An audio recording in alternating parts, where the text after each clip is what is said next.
Good evening. I am Josh Beiser, and tonight I am playing Shovel Knight here on Game Wisdom.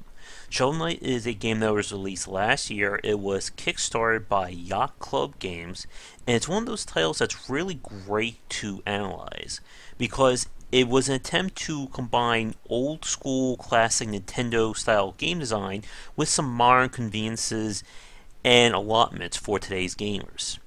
And it's also really great is that I can play through almost the entire game in maybe like 3, 4 episodes. So we're going to get started now and see how far we get.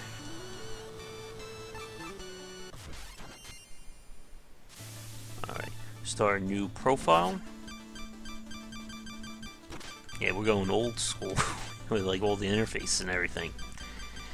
As I'm setting this up, one thing that's interesting to note is that the developers, Yacht Club Games, they were formed from ex-WayForward developers. WayForward is a third-party developer that specializes in older school games. They released Boy and His Blob for the Nintendo Wii, among other titles.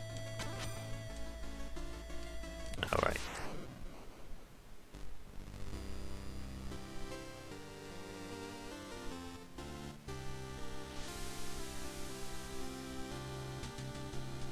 And here is our classic 8-bit story style cutscenes.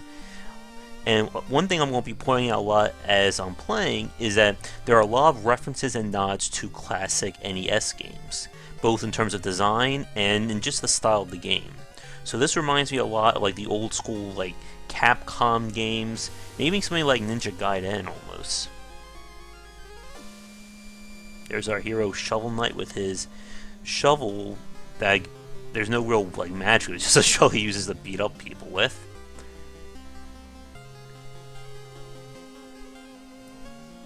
Alright. Can he save the day?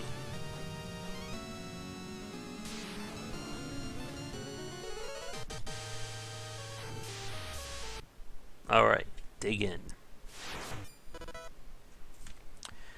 Okay. 1 second, I just want to make sure everything's good on the stream.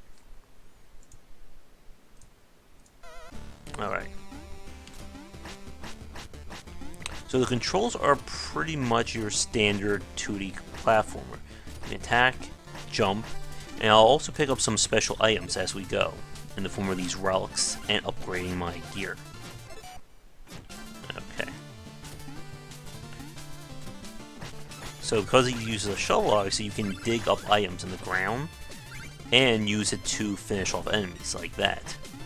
And this little pogo shovel attack for older gamers, that is pretty much from the DuckTales style DuckTales game for the NES. Okay.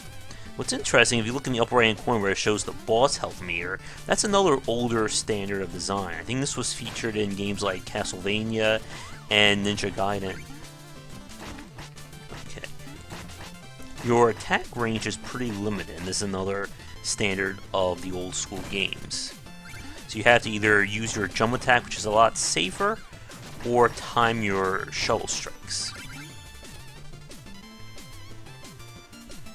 Alright. Oop, the bubble actually hurt me, but we can just bounce off of it like that.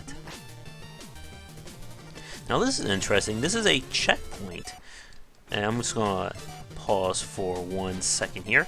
The checkpoint system that's featured in Shovel Knight is definitely more of a modern convenience. When we look at a lot of the older classic games, they didn't feature too many checkpoints. Usually it was just a straight run through a level, or there may be one halfway through and one at the boss fight, so you're not forced to repeat too much. But Shovel Knight features a lot more checkpoints when you play on normal, and then they lower when you're playing on hard. And as an interesting touch, you can actually destroy the checkpoints to get additional items, and it counts as an achievement if you can get through the entire game without making use of checkpoints. Alright, with that, let's get back to it. So far we're just seeing some basic platforming. There's been one bottomless pit. There's our first moving platform. Okay. And of course the ever popular spike pits, which Mega Man fans are probably still having nightmares about. And now here's our first boss. And again, I'm just going to do a quick pause here. There you go. So these types of black background boss fights, I believe this was made popular by Mega Man, which also had a lot of these bosses where basically, excuse me, the game would stop for you to fight these larger-than-life enemies. And the art style for them is pretty interesting, as they have a lot more detail than your normal size guys. And there's probably a whole discussion waiting to happen about developing larger 2D pixel style characters, but I'm not the guy for that. So let's get back to it and fight this thing. More bubbles, which we know are deadly. So another classic old school design is having enemies flash when you're actually doing damage to them. Picked up some food. Alright. More trouble.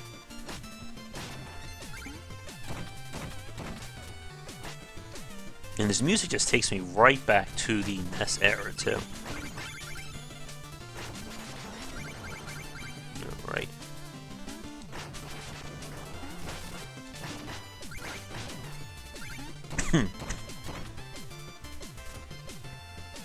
Okay, so obviously there's a secret path to the left. You can tell because that block can be interacted with.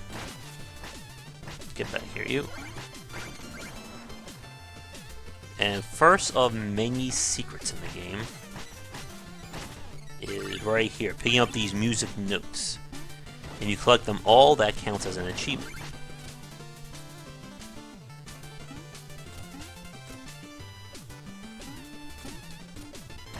Alright, we got a flying enemy over there.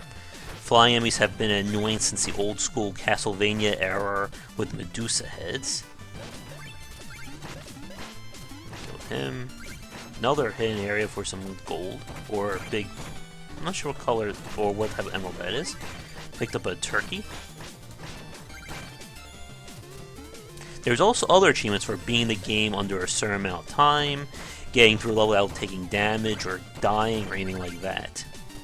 And it does have a bit more of the old school challenge of the game, as the regular path through isn't going to be super difficult like the old school NES titles, and that's probably one of the good concessions that Yacht Club made for Shovel Knight, is keeping a lot of the old school difficulty essentially as achievements or bonus content, so that players like me who grew up playing the games can go after them without punishing new players for effectively a trial by fire. There we go. Gotta make sure I grab it all. Alright, more moving platforms. And the little blue item account that says 30 at the top screen, that's for using relics, which they'll show up very shortly. Oh, another evil skeleton guy. Oh, and another secret. Just like with the old school games, sometimes the best thing to do is just smack everything and see what you find. Alright, there is another checkpoint, which means we are close to the boss. There we go. Alright. So now we're dealing with enemies who are flying off screen to enter the picture. That is another old school design. And we have the dragon again, but this time the situation is a lot more dangerous, as you can see by the pits and the lack of real breathing room to fight him. But we can just repeat this. Just gotta be careful not to die when he disappears like that. And that's another classic old school design, is featuring a boss or situation later in the level or later in the game that's a lot harder than it was the first time. Sort of as a way of testing the player. Very narrow platform there.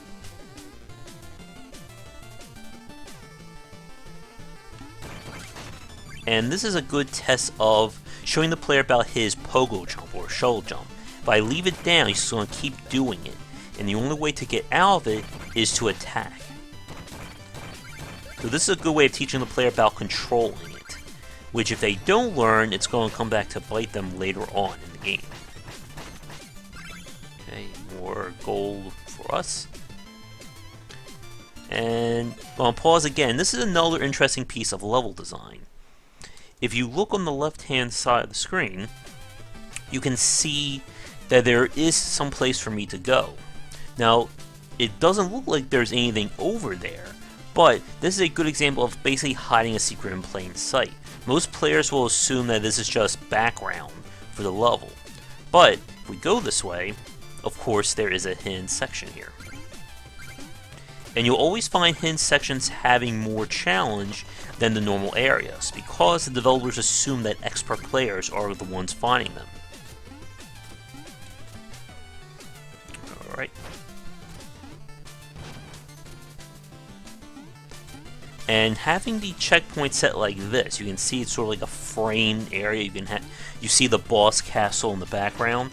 This is a good indicator that we are officially at the boss fight. And yes, just like in the old school, we have a evil rival that we have to deal with.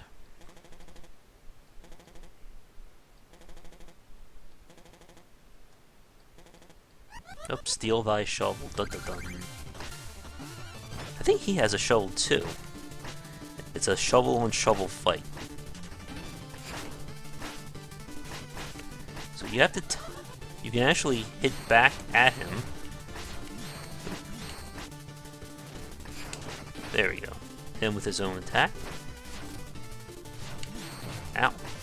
Oh, I may just die here.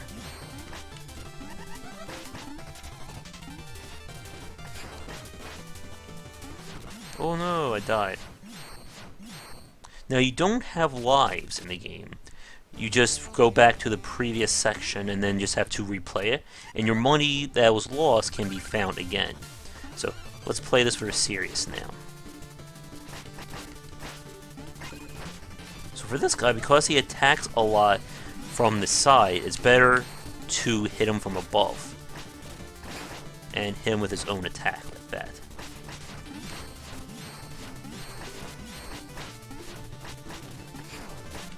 Come on, you.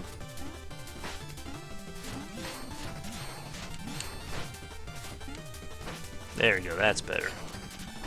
Oh, I missed. Damn, I am rusty at this. Oh, the laughter's nice.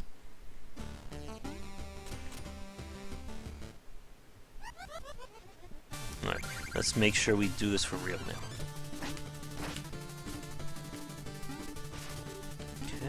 There we go.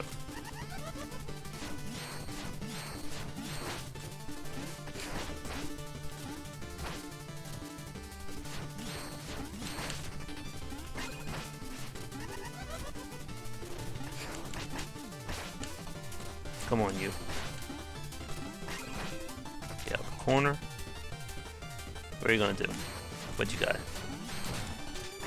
Oh, one hit. He's gonna probably get off me. Yeah, there we go. But defeated. And the music has like a lot of the old school charm. Honestly, a lot of Mega Man actually.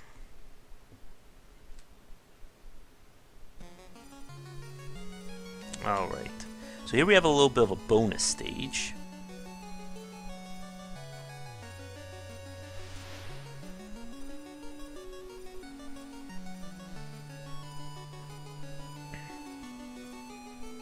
Alright.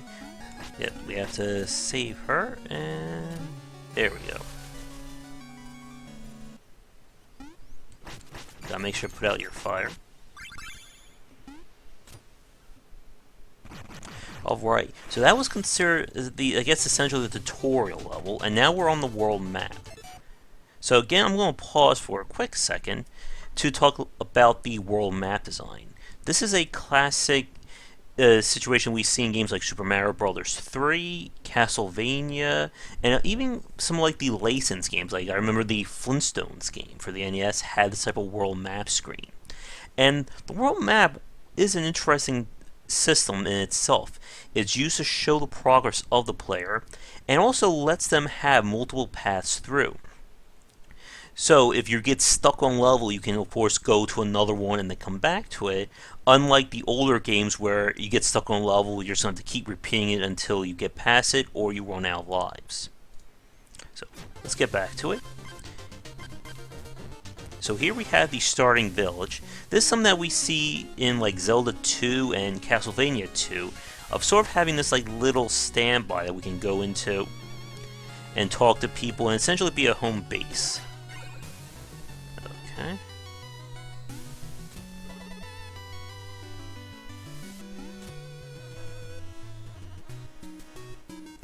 Alright, so you can buy... There's a lot of upgrades in this town. You can buy meal tickets that you can raise health or raise your magic. Here's some more people down here we could talk to. And let's see. So here's like a little bit of a mini game. What you have to do is basically hit the objects into the targets.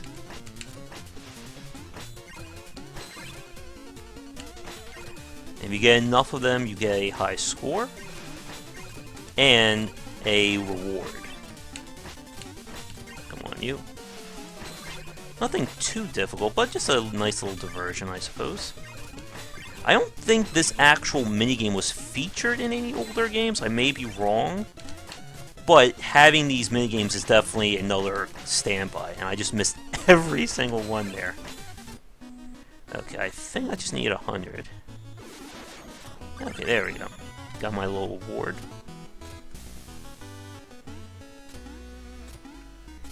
Alright, let's see who's over here. Oh, I can buy a Truple Chalice. That is basically like a potion you can buy and get items. Alright, so here are some relics I can pick up. Fishing Rod or Chaos Spear. Sphere, my mistake. Yeah, we'll buy one, why not? So that will come back in a few minutes when we find the Truple. So what I'm going to do is I'm going to buy a meal ticket. I can use that to raise my health.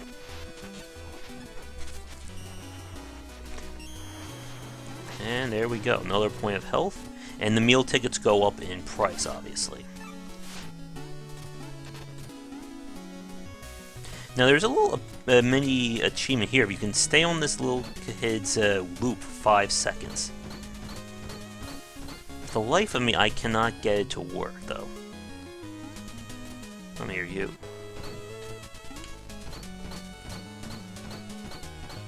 Yeah, I just cannot get it just right.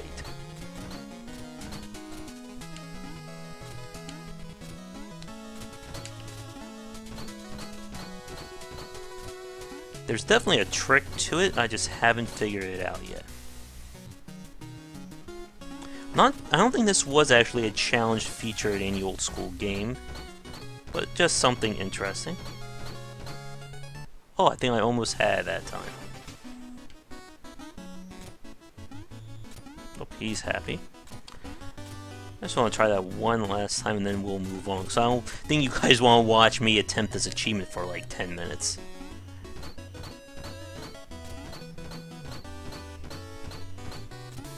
Plus, I can use it to get that scroll up there. Yay, I did it! Whoopee. And I got it recorded too. Perfect. Alright. Now, to get that item up there. You can jump on their backs.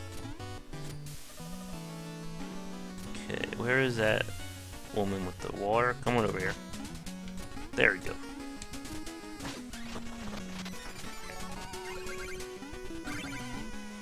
Alright, and we can come back here for upgrades later on. So, this is essentially another way that the game sort of gates the different parts of the levels. So you can see we have a keep up here, and the Lich Yard down here, and then there's these two locks. So essentially, these two levels make up the first part of Shovel Knight. Here's the Truple Pond. Big guy. Okay. So he can give you stuff like become invincible, absorb nearby treasure, and refill your health. And this is actually free as long as you have the chalices. It's pretty much a way of giving you potions. So I like to take one that's invincible and one that's for health. And these become very important if you try to play the game on the hard mode, where enemies do a lot more damage. Alright, we have to sit through this guy singing and dancing for a second. Again, I love the 2D classic aesthetic of this game. It really does look like a game from the NES era.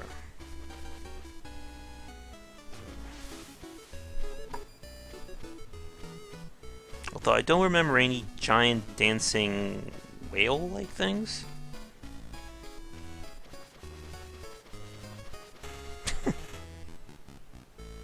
He's very excited.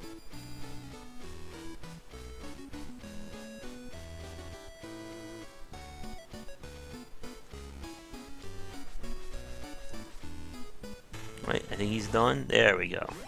Yes, I'm basically collecting his magic spit. But don't knock it till you try it. And I can come back here anytime and get that. So we have 2 castles left, or 2 castles to start with, and then we unlock the second part of Shovel Knight. So I figure for this first video, we'll probably do these 2 parts, and then we'll continue with the next part another time. And I figure I can just basically go through the game pretty quickly. One of the achievements is actually beat the game in 2.5 hours. So I figure maybe 2 or 3 episodes will be enough to finish the game up. Alright, so let's get back to it. As you can see, this is really considered the first true level of the game, and we're right off the bat dealing with bottomless pits. Where in the first area, it took a while before we got there. Some new enemies there. Ah yes, another standby of classic design. Having ceiling type obstacles, things that will fall down that you have to time your movement to. Alright. So this time we have to work our way in between them, like so. Ah yes, another classic staple is having the ladder leading up to the next area. Alright, some new enemies again. These guys actually track you, as you can see. They're slowly but surely following where I'm going. And that will become very important in one of the later challenges. Alright, another new enemy, as you can see. Some kind of wizard dude. Maybe I can hit that back. That's it. Nope, can't hit that back. But I can finish him out like this. And again, having these little markings on the wall let you know of hidden areas. This is a very important part of game design, is you want to give the player some indication that there is something there. You don't want them to spend time hacking walls like this. Oop, his head came off.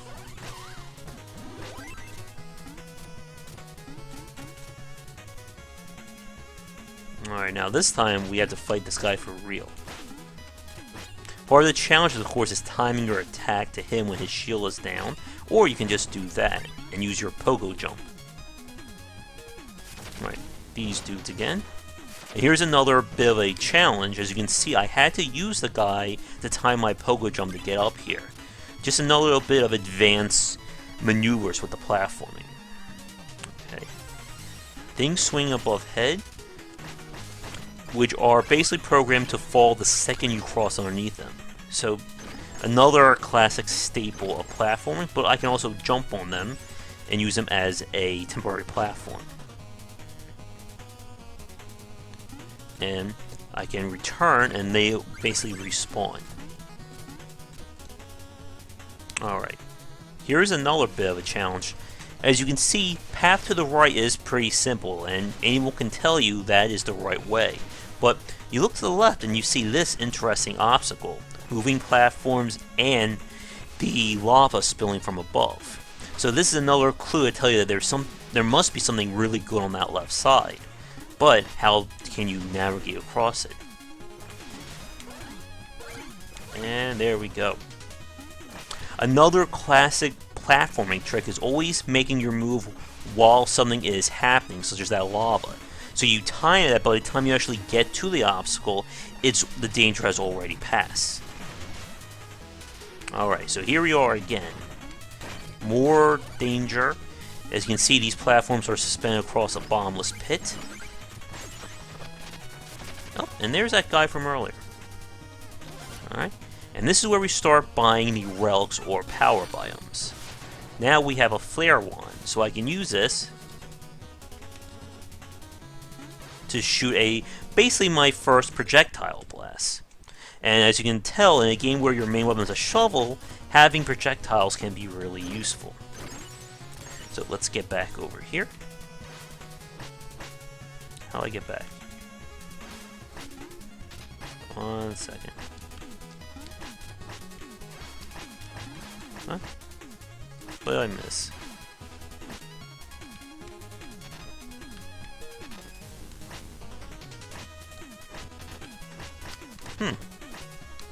What did I do?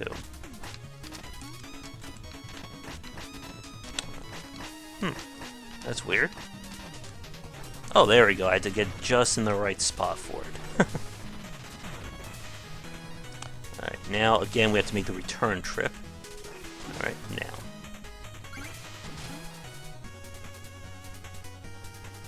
You can see where we're going back across that area. Sort of a way of giving the levels like a sense of architecture design, that you're able to go past through sections and whatnot. Alright, so we have picked up a carrot.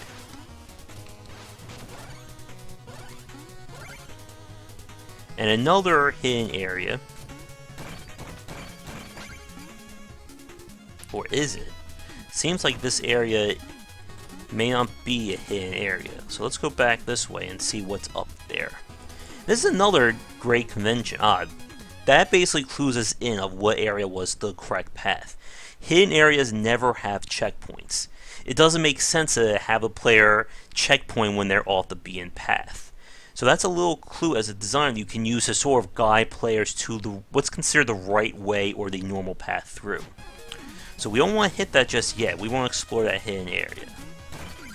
So here we go again. Got time to jump just right. Alright, so this guy again. But we can kill him pretty quickly. And all this gold that we're picking up is going to be used for the upgrades back at town.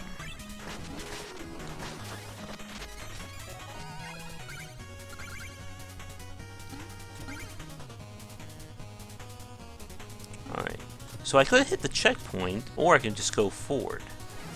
But let's hit that checkpoint just in case. Deal with him. Oh, almost broke the checkpoint there. Which, if I was going for the achievement, I could actually do that. So here we have another larger enemy. Oh, you can see he has a different pattern of attack. Another classic challenge is forcing the player to get around an enemy's pattern. So you can see he's attacking the same way every time. There we go. And you can see we have another checkpoint so soon, and that was because that creature was a mini-boss. And it's always good to have checkpoints after very tough challenges like that, as a way of rewarding the player and so they to repeat it. Alright, another hidden area. Got a lot of jewels. Another breakable. There we go. Oh, so I can hit that. There we go.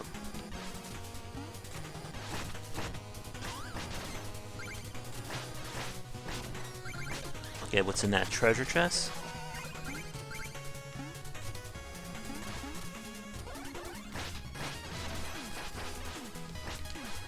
There we go.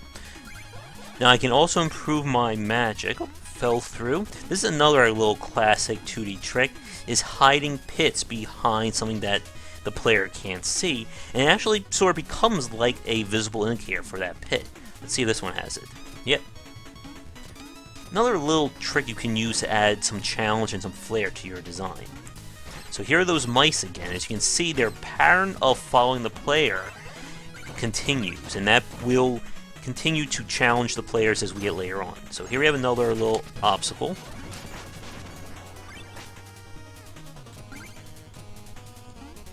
Alright. We should be coming to the end of this level very shortly. Alright. hidden room here. There are those annoying mice again. And as you can see, these hidden rooms offer some interesting challenges and platforming that the regular path doesn't go into. And that's a way of also altering the progress or changing the level design. You can have those hard areas when you're off the beaten path, but when you're building the regular path or the normal flow through the level, you want to keep things to a certain standard of difficulty, so that there's no unusual difficulty spikes. So here we have this book that when you open it up, it reveals these platforms, which are time sensitive. And this is another important part of level design, is having this safe zone to make use of this item. What you want to do is whenever you introduce a new mechanic or rule, you want the player to do it in a very safe environment, that there's no risk of death on failure, that if someone messes up and doesn't know what they're doing, like this, they can just repeat this to their heart's content until they get it down. And Mega Man made liberous use of that back in the old days. Alright, so here we go again. You can see, after that little training, it's gotten a lot more challenging. Oh! And we get sent back here. So that was a bit of a trick. If you have to be pogoing to hit those books. Okay, so dodge that. But as I was saying, we immediately got to this harder area after the first test. Okay, dodge that. Nope, and more of these things. And having these obstacles repeat in the level is basically used to give each level its own personality. So we probably won't run into those things later on. Oop. Watch out for that thing again.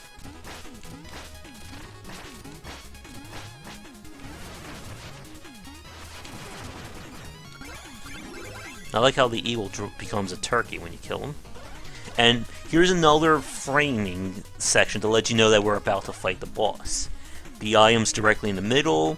The room sword has a sense of place to it. And that lets us know that we are officially at the boss fight. I'm going to turn on my King Knight.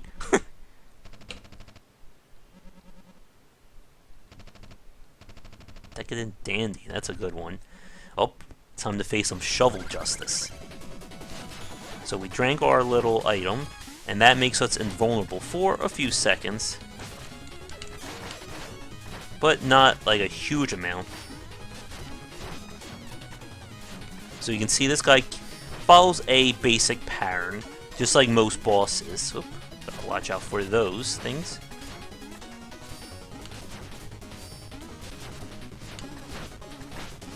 The hopping around is another standby of these older games, of having the boss basically move around and basically its own obstacle as you're trying to hit him. But there we go, defeat. See, he wasn't a real king, the crown came off. And there's our Shovel Justice for you. Alright, so he's gonna go to sleep now. And just a nice little nap.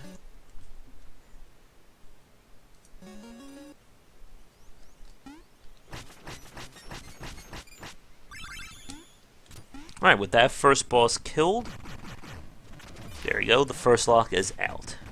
Oh, you see a little guy on the map. This is something that we saw, I believe, first in Super Mario Bros. 3, although it could also be seen in some of the Capcom games, where you have encounters on the main map that can basically pull you into a fight.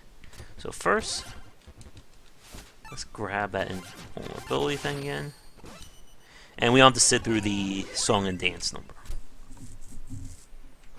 Alright, so he's moving along.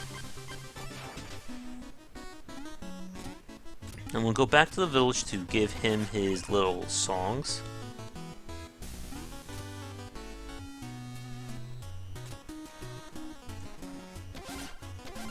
And we'll buy another meal ticket.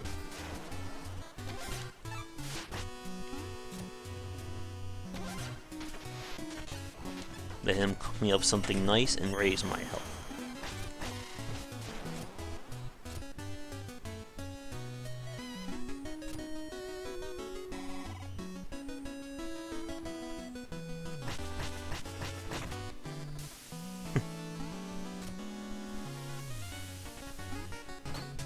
Yeah, we won't repeat that little achievement. Alright, so let's deal with this guy over here.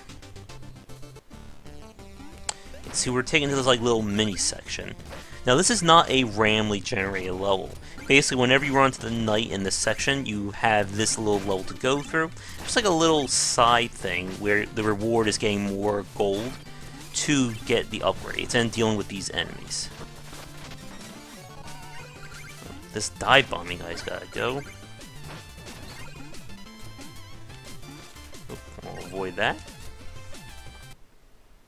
And now he's been defeated. I'm just going to go back here for a second because there's one other item I want to pick up.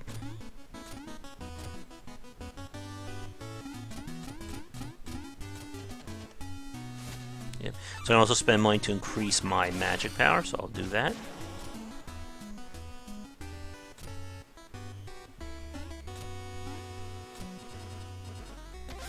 I'll buy the fishing rod. I might as well just clean them out. So these are just some other items I can pick up, like that. Oh, there's another one of the magic sheets.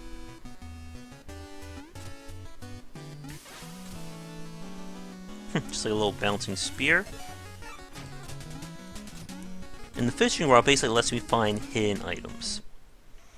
Alright, so we'll go down here and face our second boss, or our second level. The Lich Knight.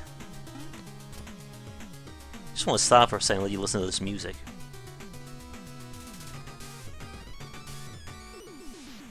This is pretty much like classic Castlevania style music, like the gothic theme to it.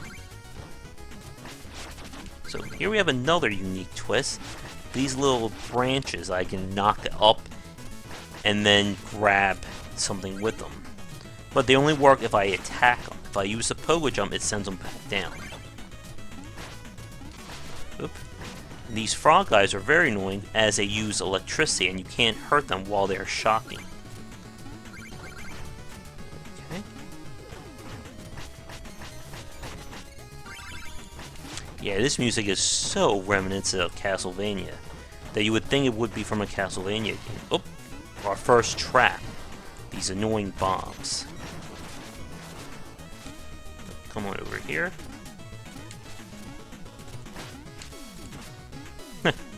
Knock this head off and it basically reduces their way to track you. Alright. Another little pogo puzzle. We have our first bit of invulnerable enemy. You can't kill them, you can only stun them for a few seconds.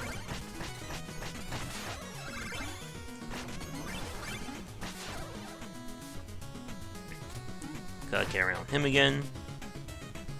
Ah yes, another bit of a classic frame. We have a super enemy on the right who's basically going to block our path, as you can see. This kind of hopping is another... This reminds me of the enemies from Mega Man 1. This guy who basically hops different ways, and you can either fight him or try to get above him, or get underneath him while he's jumping. We'll avoid these frogs because they're very annoying to fight, as you can see. Ah yes, darkness. This is another thing we see in a lot of older games, having these dark sections where you have to time your movement to the light. It becomes even more dangerous when you have bombless pits, like right there. Another checkpoint. And boom.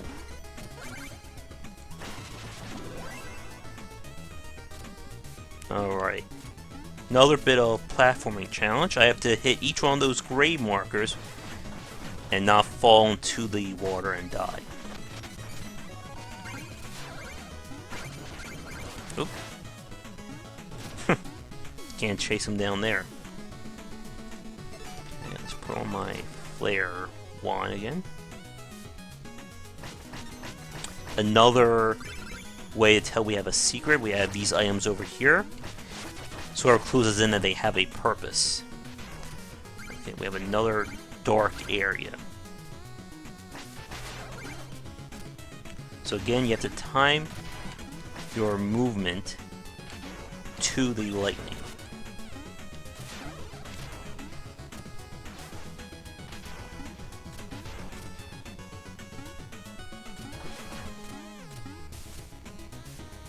Alright, here's another bit of a twist. As long as both of us are on this platform, it's going to keep sinking. But if I keep hopping up, it shoots back up to where it's safe. This is another bit of a classic challenge of basically forcing the player to keep their movement going without getting themselves killed either above or below. Keep hopping.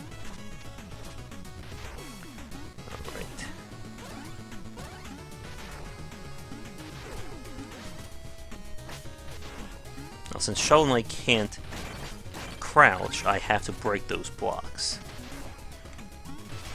Okay. Deal with them. Here's a bit of a simple puzzle here. I have to get this item over here so that it will sink the platform, which, after we've seen how this mechanic works in the previous level, is a way of cluing the player in on how the solution works. Okay.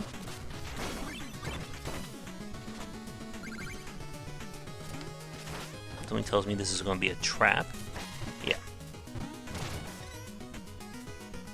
And again, we have the hidden area off the beaten track. And this guy basically gives us free relics, or we can upgrade. Escape from all harm. So this is basically gives me a few seconds of invulnerability. Not too long, but just enough to get around obstacles or avoid damage.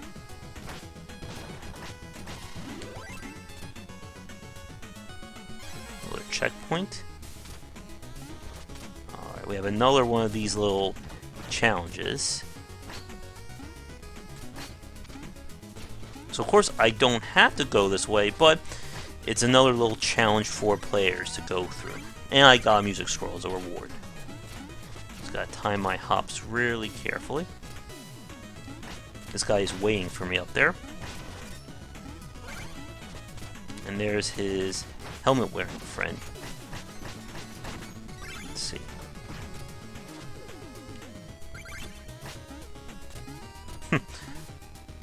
I'm actually above the level right now. This is something we see in like the older like Mario games and stuff like that. Okay. Oh, he's dead. Alright, so here's another one. We have to figure out how to get all the way up. Or we can just take this little shortcut down to the pit. And use the phase locket to get right around him. Give it a checkpoint. Yes, another pit, another dark area we have to get across.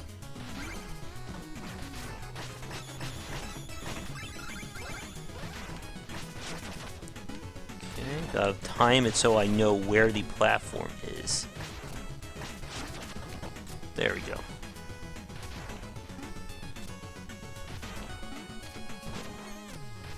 And these types of challenges are all about testing the player on how well they can gauge where Shovel Knight is, just on the environment. Like so.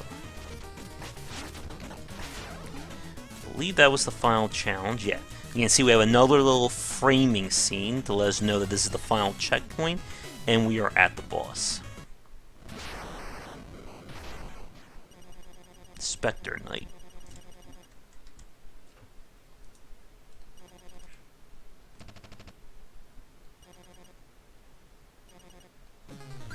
Alright, fill up the health meter again, and it's time for a boss. Oop.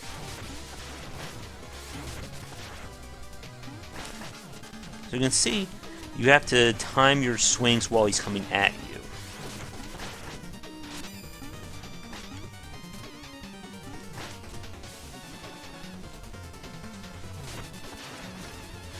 Oop. And this guy actually summons little friends to help him out. I can use my little flare one as a long-range attack.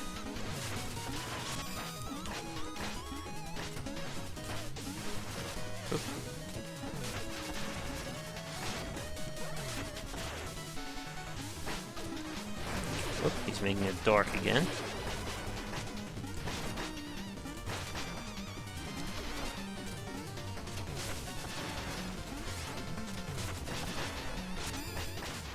Oh, he got me at the last moment.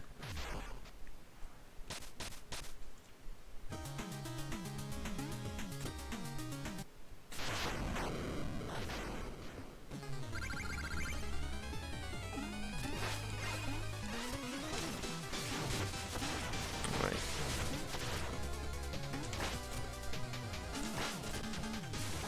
So this is another pattern recognition, type fight. Just gotta get around him and know where the ranges of his scythe is based on how he throws it. So I know when it goes above, I can stay up top to avoid. When it goes below, it means I have to get off the platform.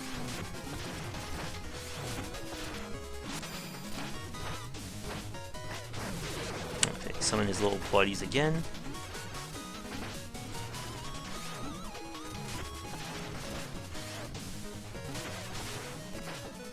And one more. There we go.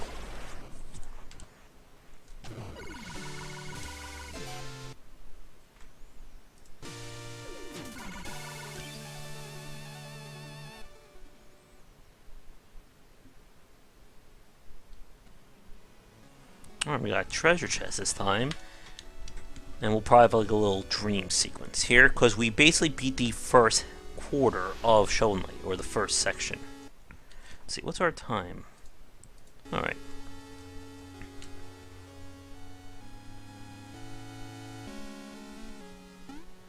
Alright, so this time we have to deal with these guys getting in our way.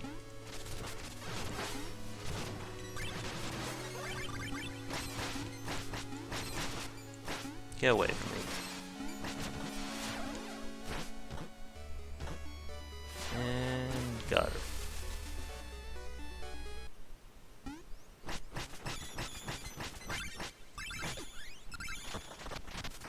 Alright, we got a meal ticket for upgrading our health. So we beat the first part, and that unlocks the second area of Shovel Knight. As you can see, the map has expanded. So I won't upgrade my health all the way because that's going to be really helpful in surviving some of the later sections. Okay. And it's pretty much my main use of gold right now.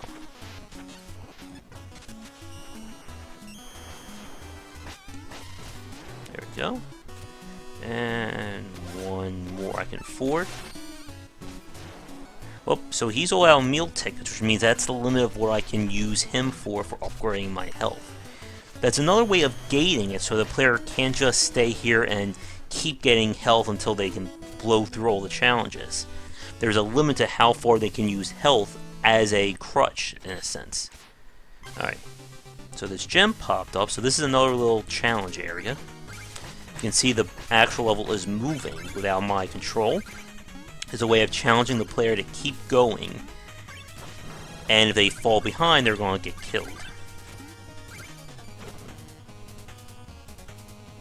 It's not so hard, but once you start falling behind, you start going for the harder stuff, as you can see, it can start to catch up to you.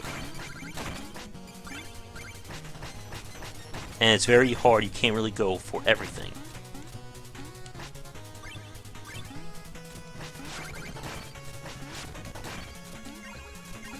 My reward is the one little chest there. Got some decent rewards for that. Alright, so before we wrap things up, you can see this is the second area of Shovel Knight. Here's another little gem contest. We can actually do that quickly. So these are like little mini challenges where each item serves a purpose. This one's all about using the phase locket to avoid getting hurt.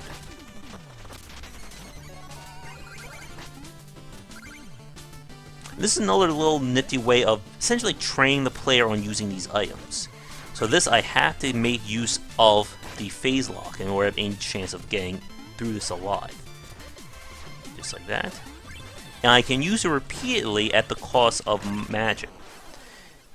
As you can see, the spikes they live up to their name there. But we basically have infinite tries. Okay.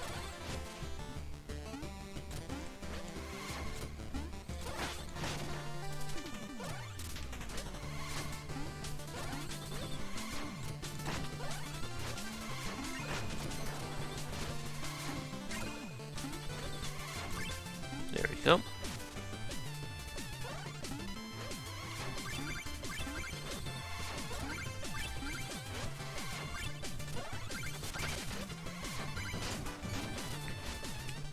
And more of these annoying things. If any one of those hit me, it's a good chance I'm going to go right into the pit and die. Okay. You can see it keeps giving me the magic potions because that's the only way I'll be able to have enough to get across this obstacle course. Alright, and then once it's completed, it basically is marked as finished, so I can't go back there. So here we have the second area. You can see this time we have 3 knights basically locking us from moving on. And we have a town here that acts as our second hub for upgrades. But I need to either beat the Plague Knight or the Treasure Knight in order to access it. Or I could actually just go right to the Mole Knight. So this is another smart use of the map design by the developer, is that the reward for the level, for the hub, can be found by being any of the next stages. A little way of giving the player a little teaser or a carrot on the stick. So, with that, I'm going to wrap up this play of Shovel Knight here, because I think this is a good spot. We beat the first section, and we can basically use each section as a way of basically framing these episodes. So, next time I'll be showing off the second hub, and getting through these 3 stages, as well as talking more about the classic designs that were featured or inspired Shovel Knight. So, let me exit out here. We'll head back to the desktop for a second. So, thanks for watching this episode. If you enjoyed it, please like and subscribe to the channel. It'll help me out a lot. And as I said, stay tuned for more plays of Shovel Knight. I figure we could probably do maybe 2-3 max, I think, episodes of Shovel Knight getting through the entire game. Obviously, there will be spoilers as I will be showing off all the levels, but this, I think, is a great game to examine its game design about, as a way of showing how old school design was done, and as a way of modernizing it. So, thanks again for watching, and make sure to check out game-wisdom.com for posts and podcasts relating to game design in the industry, as well as our ongoing Patreon campaign to secure the monthly funding that would help me out so that I can continue working and improving on this content full time. Thanks again, and I will see you real soon. Take care, everybody.